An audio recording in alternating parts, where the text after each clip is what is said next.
You know, to me, Atlas was always the most intriguing kingdom. It seemed to completely break away from the rest of Remnant and feel like it had the most to offer, conceptually of course. But I gotta say I'm really disappointed in the fact that we never really quite explored Atlas, what they did, the things they created, and the advancements in technology there. This was meant to be the most technologically advanced kingdom, but we never really got to experience anything new. Most of the on-screen time was dedicated to Penny and the Elysian droids, but we've seen these before. I'm talking about things like the weapons they created, the new artillery, and science. The kingdom was the furthest ahead of everyone in its research and development. The kingdom had some of the very best scientists and researchers there, but we never quite got to explore other potential avenues that went on in this kingdom outside of robots. And you know, something that has always been eating at the back of my mind since we got introduced to the Aesops were their semblances. Not all of them. In particular, it was Elm and Vine's semblance which confused me the most. These two semblance worked in almost the exact same manner, and yet there's seemingly no correlation for it whatsoever. The Shnees all share glyphs and the ability to summon, but that's hereditary. And in a world full of superpowers, it's not unbelievable to think that more than one person may share the same ability, such as Harriet spoke of, a speed semblance. But I'll be honest, I don't quite buy the idea of Vine and Elm doing nearly the exact same thing by pure coincidence, let alone from a narrative standpoint of adding two brand new characters on the same team with near similar abilities. Both of them use their aura in a way they can manipulate it into physical form. Elm uses it to ground herself to the floor, giving her better leverage and footing for her physical attacks, and Vine projects them onto his arms, allowing him to do all kinds of wacky things. Both of them are incredibly similar, but at the same time don't necessarily feel like semblances at all. The premise of super speed, illusions, or telepathy all feel like some unique superpower, but what these two do, don't. They feel slightly artificial.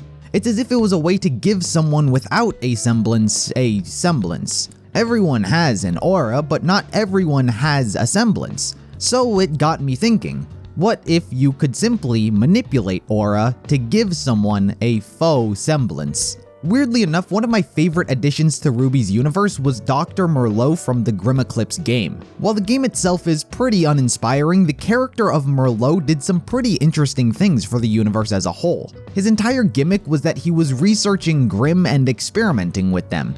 And yeah, of course it makes sense that at least someone at some point in history would have tried capturing these things and performing tests. This video isn't about him, but it's that line of thinking that has existed all throughout the history of comic books, but we've never quite addressed it in RWBY as well. In comics, characters pop up all the time who have researched and experimented on trying to gain superpowers. So why wouldn't scientists in RWBY try to do the same thing with semblances? If aura is a thing that everyone has, and the essence of turning that into a semblance is simply being able to control it, why wouldn't scientists try controlling it?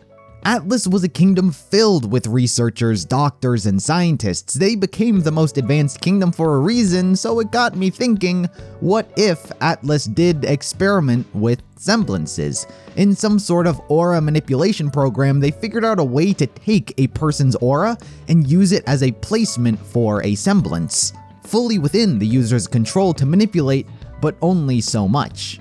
In fact, in a way, it was already done. We know Atlas has experimented with aura previously because that's exactly what Penny is. Penny was an experiment trying to give a synthetic being the ability to generate its own independent aura. If they had figured out a way to transfer one human individual aura to a machine, then the prospect of other aura experimentation is on the table. Specifically, since Penny seems like a much more complex experiment by comparison, if anything, it would have been the next step after they figured out how to create a semblance.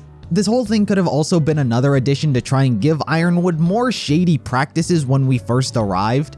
The best thing people had on him when we got there was that he was a bit of a hard ass and didn't tolerate insubordination, but this is a military?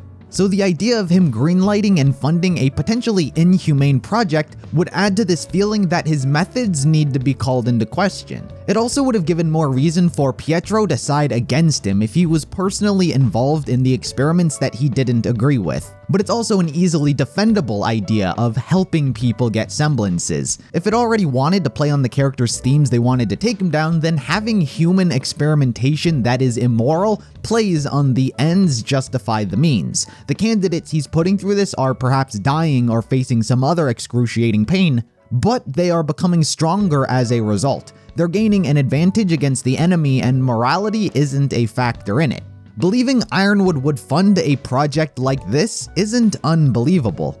And all that brings me back around to Vine and Elm. These two wound up being the most underutilized of all the Aesops with little to no story behind them. But despite that, if these two were put through the same aura experimentation program, it would explain why their semblances are so similar and also why they're a pair always fighting together. If they went through the program and were subsequently chosen to be part of the Aesops or earned their place, Ironwood would likely want to keep an eye on and witness the fruits of his labor. The problem with this is that Vine and Elm don't look like they went through any sort of inhumane torture or experimentation, nor do their personalities really reflect it. They both seem pretty alright.